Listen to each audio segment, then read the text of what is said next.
Today you are going to learn how to pass PSM 1 certification from Scrum.org easy and without any additional paid course. In fact, these PSM 1 exam tips I'm about to share with you have already helped thousands of students to pass PSM 1 certification. I should warn you, I'm not just going to give you generic advices copied from different resources. Instead, you're going to see little known tips that are working right now. I'm Orkan, the member of Volkerdon team. So let's dive right in. Before we will discuss PSM 1 tips, let us shortly talk about why do we need this certification? What benefits will we have if we pass the exam? First of all, it's really industry recognized certification and you can use it to identify your achievement. There are professional Scrum Masters, Agile coaches, even product owners and others PSM 1 certificate holders. The second and maybe the most important reason is that if you are PSM 1 certificate holder, it means you have really good knowledge, maybe close to perfect, about the Scrum framework, Scrum accountabilities, artifacts, events, and so on. You understand what it is and how you can use it in your real practice, how you can use Scrum in your current job or current activity. The third reason is that more and more organizations are adapting to Scrum and its ways, and getting in-depth knowledge of this matter will only help you to manage Scrum better. By taking the PSM 1 certification, your chances to find a good job inside or outside of your company are increasing. However, it's not guaranteed you will be hired. So let's imagine you have the idea and wish to pass PSM 1 certification. What do you need to pass PSM 1 exam in first attempt? Here are our tips step by step how to pass and even get 100% score. The tip number 1. Read the Scrum Guide. Scrum is defined completely in the Scrum Guide by Ken Schwaber and Jeff Sutherland, the originators of Scrum. Almost all that you need to know about Scrum is written in the Scrum Guide. Your first step is to read and, what is more important, to understand the Scrum Guide. Get really familiar with it. This is the primary source of all answers for the assessment. Again, read and understand it. Read it several times. Below in the description, you will find the link to the latest version of the Scrum Guide. The Scrum Guide is translated and available in over 30 languages. Our advice is to read the Scrum Guide in the English language because the real PSM 1 exam will be in English. It doesn't mean you don't have to read the Scrum Guide in your own language. You may read it in German, in French, in Russian, in Polish, and so on. It's up to you. But it is also necessary to read the Scrum Guide in English to know all the words that you will encounter in real exam. For example, in Russian, the word transparency means прозрачность, but in the exam, you will encounter the word transparency. Also, it's very important to reread the Scrum Guide at least every 2-3 days. If you will read it every day, it will be even better. In general, it is a short guide with 12 to 20 pages. It depends on the original language, yeah? So I guess you will spend no more than 1 hour every day. While reading the Scrum Guide, pay attention to each word and imagine scenarios and various cases based on the material you read. Despite the fact that the guide is rather short, almost any question from the exam can be answered in the Scrum Guide. So you realize that the guide is the most important material for preparing the exam. Let's hit up the tip number 2 to pass PSM 1 certification. Review the Agile Glossary for quick definitions of key terms. I have heard from many students that during a real PSM 1 exam, they encountered terms and definitions that they had not seen before, and they had to Google those terms and waste precious time on it. Do you want to avoid this? Just study all the terms and definitions that will be needed for the exam. For example, at the real exam, you may encounter such words as facilitation or maybe burn down chart or iterative development. And if you don't know the meaning of these words, what is your action? You will go to Google and spend your time searching and understand what is it. So it will take at least 40-50 seconds Again, at least. To avoid such scenario, read the Agile and Scrum Glossary on Volkerdon.com. Below in the description you may find the link to get almost all Scrum and Agile definitions. And you don't have to read it every day or remember all definitions. Instead, you have just to read it 2-3 times during your preparation. So, let's move forward and explore tip number 3 to pass PSM-1 exam. Improve your knowledge in advance in what is difficult for you to understand. In practice, students are faced with cases when it's easy for someone to learn about, for example, the Scrum team or about Scrum events, but it is very difficult to perceive topics about definition of done, or maybe the increment, or for example, the difference between acceptance criteria and definition of done. To resolve such problems, we recommend students explore such topics. For example, you may use our Scrum Master preparation course, the link in the description of the video. It's free and there are all required topics to prepare for PSM-1 exam. Or you may read our articles about Scrum and Scrum Mastery. Also, you can simply Google it, but be very attentive. Choose only well-known and recognized sites. Here is the list of other sites that we recommend using to prepare for PSM-1 certification.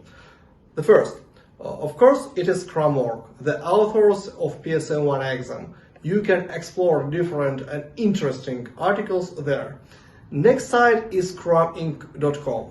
Their articles in general are not so long or big, but enough to prepare and to understand required topics. The co-founders of these two sites are Jeff Sutherland and Ken Schwaber, creators of Scrum and the authors of the Scrum Guide. The third, you can also check agilenutshell.com. Not exactly for PSM-1 certification, but you can use it to get knowledge about the basic Agile and Scrum. Of course, there are many other articles on different sites and you can explore it, but to be honest, we again recommend you to use only industry recognized sites. Below, in description for this video, you may find the most required topics to learn, but in general, you have to understand that it is not required to link your question to any of the topic. For example, this question is about empiricism, that question is about definition of done, and so on. Instead, just understand the main concept of Scrum framework, and I'm sure it will be more easy for you to prepare for the exam. The tip number 4 is to practice your knowledge before the exam.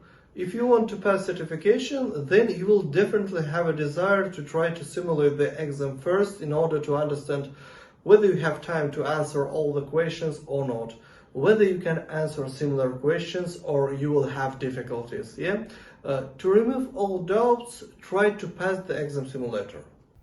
The only question is how to find a simulator that is closest to real conditions and questions. We advise you to use our PSM-1 exam simulator. The product includes 320 questions with an explanation and a list of questions and explanations for the correct answers. The exam simulator has a high rating and good user reviews over the past 3 years. You may check it in Google. There are 4 sections in our simulator. The first section is Scrum Master free assessment with 40 questions. The second is a list of all questions from Scrum Master practice test. And there are 320 questions and explanations for questions. The third section is Scrum Master mock test. There are 4 mock tests, 80 questions each. And the fourth section is Scrum Master mock exam, 80 randomly selected questions out of 320. But of course, it's up to you. You may use another simulator, again, it's up to you. Anyway, if you use good and valuable simulator, it really will help you to pass this exam. The tip number 5, read books about the Scrum and Scrum Mastery. Of course, you have to read popular and, what is more important, industry recognized books. I will be clear, this is not a required step, but if you want to finally consolidate your knowledge and remove all questions, this action will be very useful for you. I don't want to provide you a huge list of useful books, at least you may Google it, but We highly recommend you to read Günter Verheijen's book, Scrum, a Pocket Guide, a Smart Travel Companion. You can find this book on different e-libraries. The book is not directly to prepare for PSM-1 exam, but as many students think, this book gives to students comprehensive knowledge about the Scrum and really remove different confusing questions about the Scrum. But again, it's up to you. In description, you may find some other recommended books. We recommend you to read a book in 1-2 weeks before the exam. So, these are our 5 tips or steps to prepare for PSM-1 exam. You are ready to pass the exam. What is your strategy for certification? During the exam, it's very important to remember, being concentrated on the exam during preparation is equally important as that of studying. The question arises here is how to do this. It depends on you. How to remain concentrated. Take the exam in your comfort duration and move to a silent place to take the exam. Be careful with the words. Sometimes you don't pay enough attention to some of the words and answer the simplest of questions incorrectly. Always read the question carefully, word by word. Also, make sure you have read all answers before choosing the desired one. Be careful with questions containing not. Some questions ask, for example, which of the following is not a characteristic of, and many people forget about the not and pick the wrong answer. You won't believe how common this is. So, be careful not to miss this keyword. Have the Scrum Guide and our Agile and Scrum Glossary to hand and use it to look up what you need. Provide the answer for all questions, even if you are unsure about the correct answer. Just mark such questions and return them at the end and use your time to think them over. Be careful with multiple answer questions. Some questions ask you to choose multiple answers, and some people just don't pay enough attention and pick one answer. All multiple answer questions use checkboxes instead of radio buttons. Get used to paying attention to this as a double check. It's a good idea to spend a few minutes at the end of the exam going through all the questions and only checking to see if you are picked multiple answers where you needed them. Do not search for correct answers on the internet. Remember, you have just 60 minutes and 80 questions. Don't waste your time. If you have a doubt about the correct answer, just provide the most close as you think answer or answers. In this case, even if you don't know the answer, you will have in average 20-25% possibility to guess the correct answer. And after completing all questions, return to problem question or problem questions. Anyway, if you have finished the test, you are absolutely sure about the correctness of all questions and you have still time, just recheck your answers. Not all, but anyway, you will lose nothing. So, there we have our 5-step process to pass PSM-1 certification easy. If you like this video, make sure to subscribe our YouTube channel right now. Just click on the subscribe button below this video and also the like button. If you need additional help to prepare for PSM-1 exam and to get more information, write us to info@volkerdon.com. We will provide you with the answer as soon as possible. It's free. Now I want to turn it over to you. Which approach from today's video are you going to try first? Maybe you'll start to read the Scrum Guide or begin with the Agile Glossary, or maybe it will be convenient for you to take our preparation course first. Either way, let me know by leaving a comment below right now.